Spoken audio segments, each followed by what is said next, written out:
नमस्कार मित्रांनो, मी active education YouTube चॅनलमध्ये आपले स्वागत करत आहे. आपणासाठी अत्यंत महत्त्वपूर्ण दिलासादायक बातमीचे स्पष्टीकरण करत आहे. तर चला जाणून घेऊया दिलासादायक बातमीचे स्पष्टीकरण.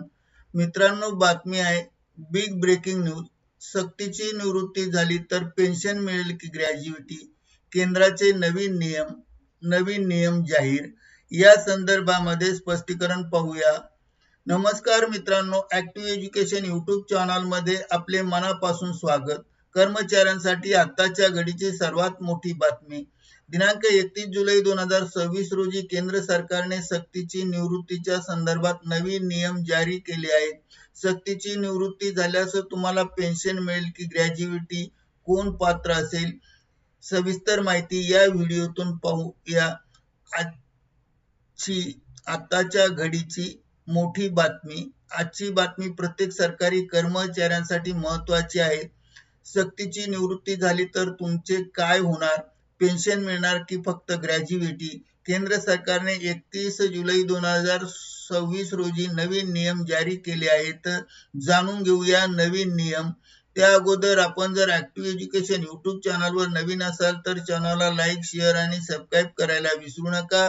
सरकारने काय केले तर केंद्र सरकारने केंद्रीय कर्मचाऱ्यांसाठी कंपल्सरी रिटायरमेंट म्हणजे सक्तीची सेवा निवृत्ती संदर्भात महत्त्वपूर्ण मार्गदर्शक सूचना जारी केल्या आहेत. हे नियम central civil service pension rules 2021 मधील रूल 44 अंतर्गत स्पष्ट करण्यात आले आहे. नवीन नियम 2 परिस्थिती सांगतात.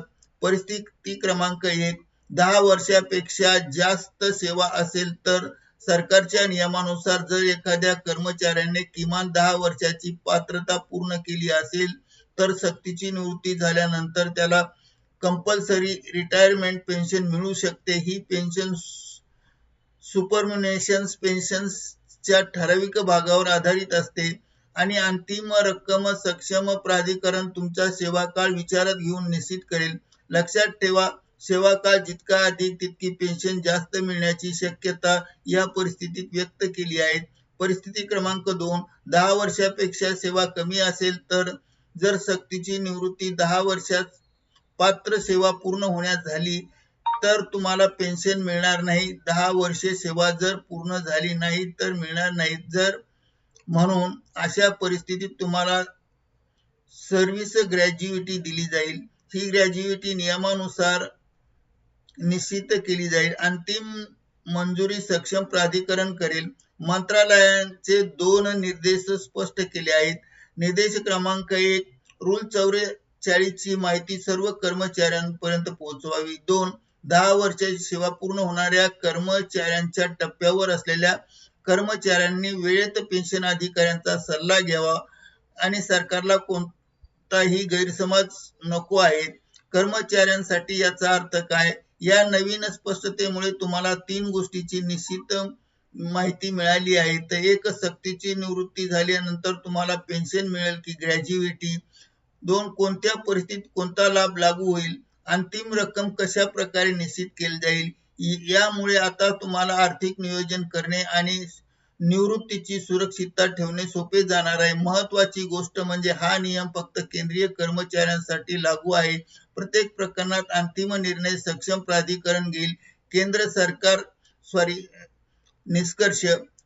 थोडक्यात 10 वर्षे सेवा बरोबर पेन्शन शक्यता, 10 वर्षापेक्षा कमी सेवा फक्त ग्रॅज्युइटी. ही सर्व माहिती सरकारी कर्मचारी मित्रांपर्यंत शेअर करा. मित्रांनो, 31 जुलै 2026 हा निर्णय कर्मचाऱ्यांच्या भविष्यास खूप महत्त्वाचा आहे.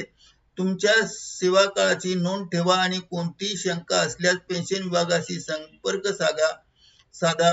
हा व्हिडिओ उपयुक्त वाटल्यास लाईक आणि शेअर करा आणि अशाच महत्त्वाच्या सरकारी अपडेटसाठी ॲक्टिव्ह एज्युकेशन यूट्यूब चॅनलला सबस्क्राईब करायला विसरू नका. धन्यवाद. Thank you very much for watching this video.